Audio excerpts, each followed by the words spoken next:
আসসালামু আলাইকুম। সবাইকে স্বাগত জানাচ্ছি আমাদের আজকের এই ক্লাসটাতে। এবং আমাদের আজকের ক্লাসটাতে আমরা খুবই ছোট্ট এবং ইম্পর্ট্যান্ট একটা কবিতা পড়বো। কবিতাটার নাম হচ্ছে সোনার তরী।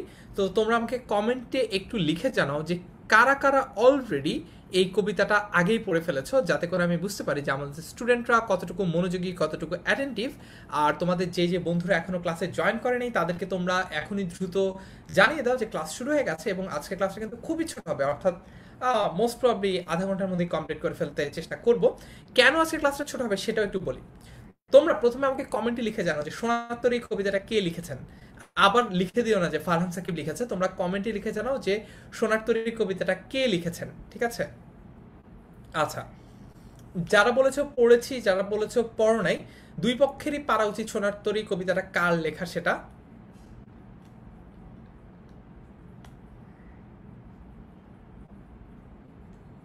ওকে,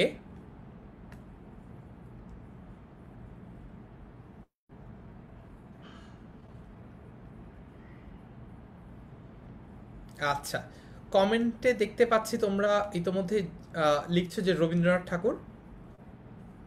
ঠিক আছে, এখন ঘটনা হলো আজকে খুব বেশি যে পড়াবো না, তার one of the main reasons হচ্ছে যে আমরা রবীন্দ্রনাথ ঠাকুর সম্পর্কে প্রতিটা গল্প কবিতা যখন পড়ি বারবার করে রবীন্দ্রনাথ ঠাকুরের যেই লেখক পরিচিতি বা হচ্ছে তার ব্যক্তিগত জীবনের যে তথ্যাবলীগুলো সেগুলো বারবার করে আমরা বলি। এটা অনেকাংশেই এই পর্যায়ে এসে রিডান্ডেন্ট মনে হচ্ছে, কারণ হচ্ছে যে এতবার করে তো আসলে রবীন্দ্রনাথ ঠাকুরের পরিচিতি জানার আলাদা আলাদা করে দরকার নেই। আমরা একটা গল্প বা একটা কবিতায় অলরেডি পড়ে ফেলেছি, যেখানে যেখানে সেখানে আলাদা করে আর রবীন্দ্রনাথ ঠাকুর সম্পর্কে আজকে আমরা পড়বো না।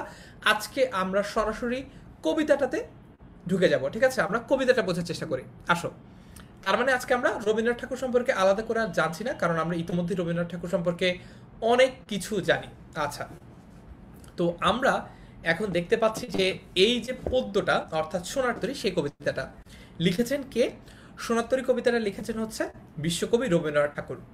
এখন আমরা একটু আস্তে আস্তে করে বোঝার চেষ্টা করি যে কবিতাটার মধ্যে কবি আসলে কি বোঝানোর চেষ্টা করেছেন। গগনে গরজে মেঘ ঘন বরষা, তার মানে কি একটু যদি দেখি। গগনে, গগনে মানে কি দেখি আমরা ওয়ার্ড বাই ওয়ার্ড কতটুকু ব্রেকডাউন করে পড়তে পারি। গগন মানে কি? গগন মানে কি? আকাশ, বাতাস, মাটি, সাগর। কি পূর্বার সামাদ্দার নুরাইসা নাসফিকে অপশন দিচ্ছে, ক্লাস করবি বাবা। আচ্ছা, হ্যাঁ, ফেরদৌসি বেগম অলরেডি বলছে আকাশে। গগনে মানে হচ্ছে আকাশে।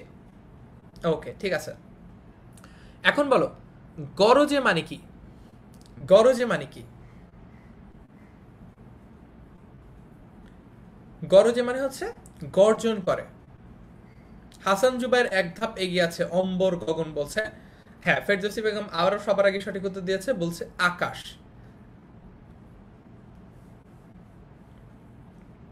গগনে গরজে মেঘ ঘন বর্ষা, তার মানে এমন একটা অবস্থা, এমন একটা প্রাকৃতিক অবস্থার কথা বোঝানো হচ্ছে যেখানে মোস্ট প্রবলি বর্ষাকাল, যেখানে হচ্ছে ঘন বর্ষা বা হচ্ছে ঘন বৃষ্টি আসছে এবং আকাশে মেঘ ডাকছে। কুলে একা বসে আছি, নাহি ভরসা, তার মানে দেখো এইটা অনেকটা, এই যে সোনাত্তরে অনেক বিখ্যাত একটা কবিতা হওয়ার one of the main reasons হচ্ছে এটা একটা চমৎকার রূপকধর্মী কবিতা। এই কবিতাটায় কবি লিটারেল যত মিনিং বোঝানোর চেষ্টা করেছে, অর্থাৎ একদম আক্ষরিক অর্থ যত না বোঝানোর চেষ্টা করেছেন, তার চেয়ে কিন্তু একটা রূপক অর্থ বোঝানোর চেষ্টা করেছেন অনেক বেশি। ঠিক আছে, সেই রূপক অর্থটাই আমরা আস্তে আস্তে বোঝার চেষ্টা করব। কবি বলছেন যে তিনি কুলে একা বসে আছেন, নাহি ভরসা, তার মানে এই যে মেঘ, অনেক আকাশে মেঘ ডাকছে, বৃষ্টি আসছে, এমন একটা সিচুয়েশন, অর্থাৎ হচ্ছে বিপদ যেন ঘনিয়ে আসছে। তার মানে হচ্ছে দিনটা শেষ হয়ে আসছে, কালটা শেষ হয়ে আসছে, সময়টা শেষ হয়ে আসছে। ঠিক আছে, তার মানে তার যতটুকু জীবনকে উপভোগ করার ছিল, যখন একটা উজ্জ্বল দিন ছিল তখন তিনি জীবনকে যেভাবে উপভোগ করতে পেরেছেন, এখন কিন্তু দিনটা, কালটা বা সময়টা আস্তে আস্তে ঘনিয়ে আসছে সময় শেষের দিকে। অর্থাৎ রবীন্দ্রনাথ ঠাকুর তারই যেন আহ, নিজের যে জীবন অবসান বা নিজের যে জীবন দশা সেটা নিয়ে যেন কথা বলছেন। তো তিনি বলছেন কুলে একা বসে আছি, নাহি ভরসা, তার মানে তার আর কোনো ভরসা নাই। রাশি রাশি ভাড়া ভাড়া, ধান কাটা হলো সারা। ভাড়া মানে কি? ভাড়া মানে হচ্ছে এই ভাড়া মানে হচ্ছে ধান রাখার পাত্র। এই ভাড়া মানে হচ্ছে ধান রাখার পাত্র, মানে হচ্ছে অনেক অনেক ধান তিনি কেটে সাজিয়ে রেখেছেন। ভরা নদী খুর ধারা খর পরশা। ভরা নদী তার মানে নদীটা কিন্তু টইটুম্বুর হয়ে আছে, পানিটা একদম একদম মনে করো হচ্ছে কানায় কানায় ভরে আছে পানি। আর একটু পানি বাড়লেই একদম দুই কুল ছাপিয়ে বন্যা হয়ে যাবে, এরকম পানি। তো ভরা নদী খুর ধারা খরপরশা, এবং এই যে ভরা নদীর যে স্রোতটা সেটা এত তীক্ষ্ণ, সেটা এত জোরালো, যেন খুর আছে না, তোমরা সেলুনে যারা চুল কাটো তোমরা দেখেছো না, একটা একটা খুর থাকে এরকম, যেটার মধ্যে একটা ব্লেড লাগায়, ব্লেডের একটা পোর্শন একটা পার্ট লাগায়, লাগায় হচ্ছে এইভাবে এইভাবে বিভিন্ন জায়গা দিয়ে টান দেয়, ঠিক আছে, ওইটাকে বলে খুর। যাই হোক, ওই খুর যেরকম তীক্ষ্ণ ধারালো, কবি বলছেন এই যে নদীর স্রোতটা, এই নদীর স্রোতটাও সেরকমই তীক্ষ্ণ ধারালো। রূপক অর্থে আমরা বুঝতে পারি যে নদীটাকে আমরা যদি সময়ের সাথে তুলনা করি, নদী যেমন বয়ে চলে, সময় কিন্তু সেরকম বয়ে চলে। তো সময়ের যে আক্রমণটা বা সময়ের যে ঘাত প্রতিঘাতটা, সেটা এত তীক্ষ্ণ যে সেটা কিন্তু কাউকে ছাড় দেয় না। তার মানে নদীর স্রোত যখন একটা জায়গা দিয়ে যায়, সেটা যেমন সামনে যাই পায় তাকেই ভাসিয়ে নিয়ে চলে যায়, একই রকমভাবে সময়ের যে স্রোতটা বা এই যে কালটা, সেটাও কিন্তু একই রকমভাবে আমাদেরকে ভাসিয়ে নিয়ে চলে যায়, একটা জায়গা থেকে আরেকটা জায়গায় আমাদের নিয়ে চলে যায়, এরকম। আচ্ছা, তারপরে দেখি, কাটিতে কাটিতে ধান এলো বর্ষা। তার মানে ধান কাটতে কাটতে, এইখানে ধান বলতে কিন্তু কবি বুঝিয়েছেন তার সৃষ্টিকর্মকে, তার সাহিত্যকর্মকে। অর্থাৎ তিনি এই যে সারা জীবন ধরে ধান কেটেছেন, অর্থাৎ তিনি সারা জীবন ধরে যে তার এই যে সাহিত্য চর্চা করেছেন তার পুরো জীবদ্দশা জুড়ে, সেটা করতে করতেই তার জীবন অবসান ঘনিয়ে এসেছে, অর্থাৎ তার সময়টা শেষ হয়ে এসেছে। এটাই কিন্তু এখানে কবি বলছেন যে কাটিতে কাটিতে ধান এলো বর্ষা, একখানি ছোট ক্ষেত আমি একেলা। তার মানে একটা ছোট ক্ষেত, সেখানে আমি একলা, একখানি ছোট ক্ষেত আমি একেলা। চারিদিকে বাঁকা জল করিছে খেলা। তার মানে একটা ছোট ক্ষেত যেখানে তিনি একা বসে আছেন, অর্থাৎ তিনি তার সাহিত্যকর্মগুলো নিয়ে একা বসে আছেন। চারদিকে বাঁকা জল করিছে খেলা, তার মানে সময়টা কিন্তু চারদিক থেকে তাকে আক্রমণ করছে। তার মানে সময় চারদিক থেকে তাকে রিমাইন্ডার দিচ্ছে যে তার সময়টা কিন্তু শেষ হয়ে এসেছে, অর্থাৎ তিনি হয়তোবা আর খুব বেশি দিন বাঁচবেন না, তার সাহিত্যকর্মটাকে তিনি যেন গোছগাছ করে নেন, গুছিয়ে নেন। পরপারে দেখি আঁকা তরু ছায়া মসি মাখা। তার মানে ওই পারে দেখা যাচ্ছে যে একটা গ্রাম, যেন সেটা অন্ধকারে ঢাকা। তার মানে ওই পারে আসলে কি আছে এইটা কবি বুঝতে পারছেন না।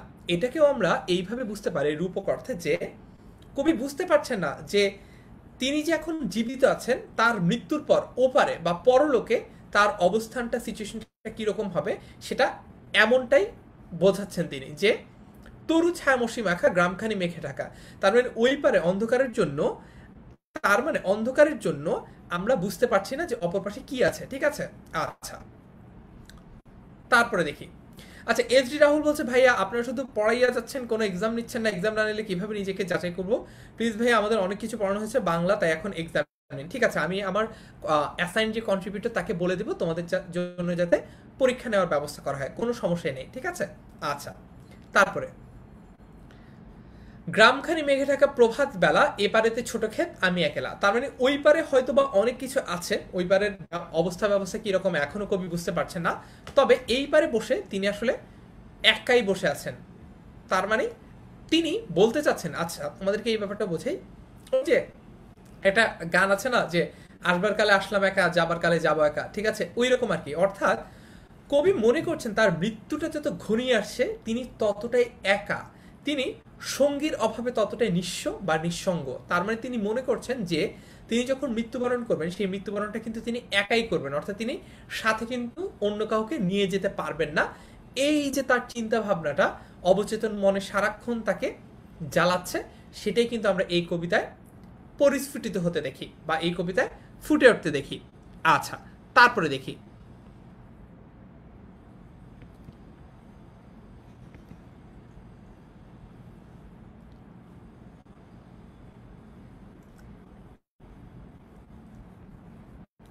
গান গেয়ে তরি বেয়ে কে আসে পারে, দেখে যেন মনে হয় চিনি উহারে। আচ্ছা, গান গেয়ে তরি বেয়ে কে আসে পারে, তার মানে হচ্ছে তরি মানে কি, তরি মানে হচ্ছে নৌকা। নৌকা বেয়ে কে একজন আসছে, নৌকা বেয়ে কেউ একজন আসছে, ঠিক আছে। এখন ঘটনা হচ্ছে এই তরিবে যে বেচারা আসছে অর্থাৎ মাঝি, এখানে সরাসরি এই জায়গাটা উল্লেখ করে নাই, তারপর বলে দেই মাঝি যে আসছে এই মাঝিকে কবি তুলনা করছেন কিসের সাথে জানো, একটু লেখার চেষ্টা করি, যদিও মাউস কার্সর দিয়ে লেখার হালটা বেশ খারাপ হবে বলে আশা করা যায়। কবি মূলত মাঝি বলতে বোঝাচ্ছেন, কবি তো বোঝাচ্ছেন, আমার হাতের লেখা বোঝা যায় কিনা তোমরা একটু বলো। হ্যাঁ, মোটামুটি।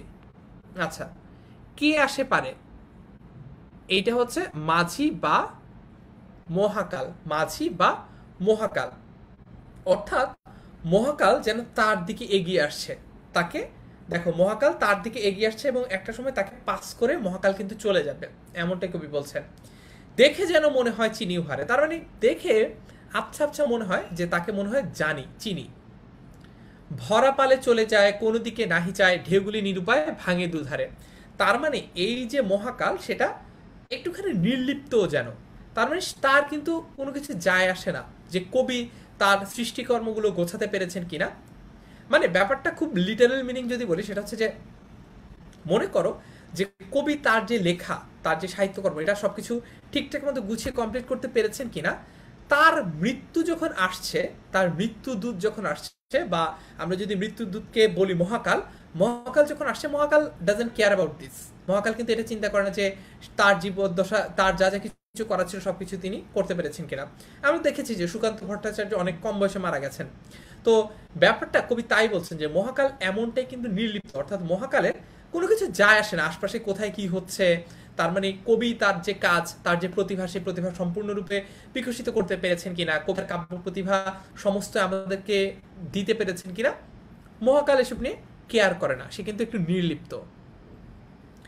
তারপরে কবি বলছেন দেখে যেন মনে হয় চিনি উহারে, ওগো তুমি কোথা যাও কোন বিদেশে। তার মানে মহাকাল কিন্তু তাকে পাত্তা না দিয়ে এগিয়ে চলছে, অর্থাৎ কবি তার জায়গায় স্থির আছেন কিন্তু সময়টা যেন বয়েই যাচ্ছে, সময়টাকে কিন্তু আটকে রাখা যাচ্ছে না।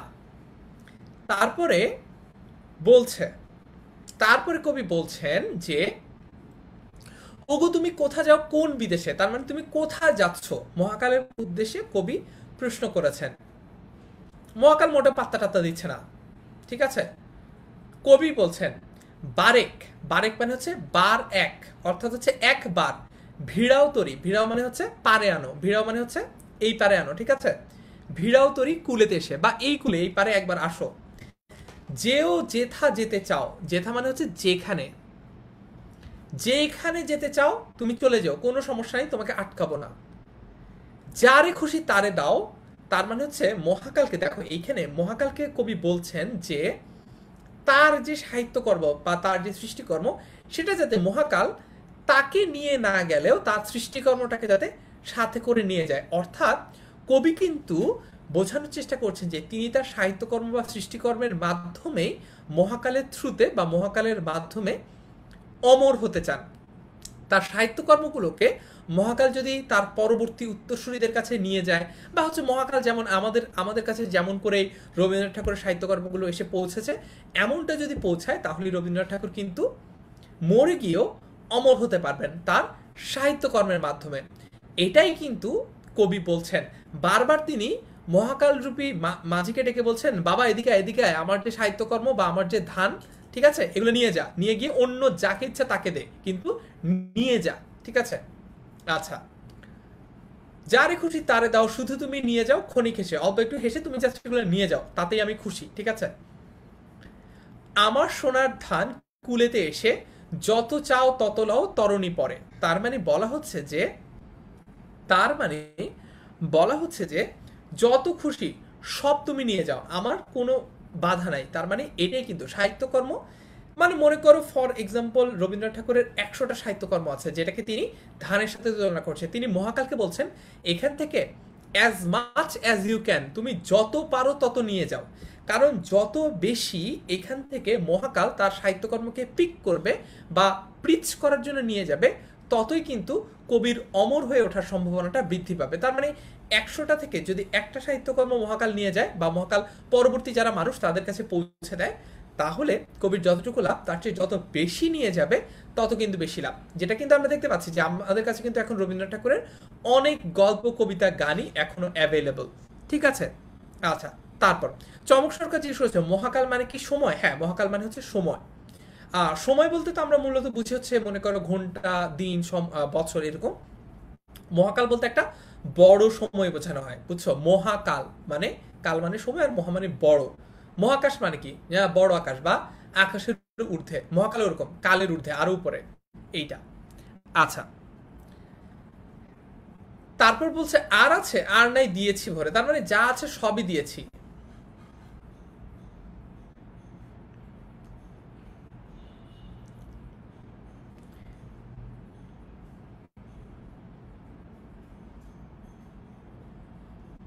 আচ্ছা, এতকাল নদী কূলে যাহা লয়ে ছিনু ভুলে সকলে দিলাম তুলে থরে বিথরে। দেখো, এতকাল নদীকূলে তার মানে হচ্ছে শস্য খেতে।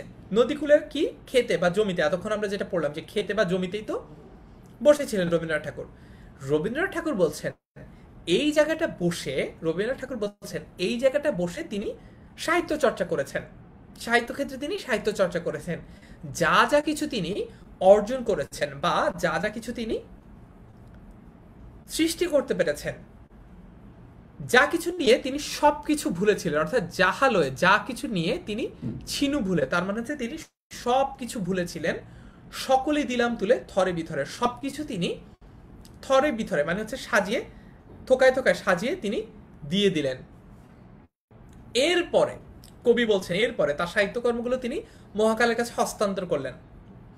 এরপরে তিনি বললেন এখন আমারে লহ করুণা করে। তার মানে এইবার কবি বলছেন ঠিক আছে, আমার সৃষ্টিকর্মগুলো তো তোমাকে দিলাম, এখন আমাকেও নাও।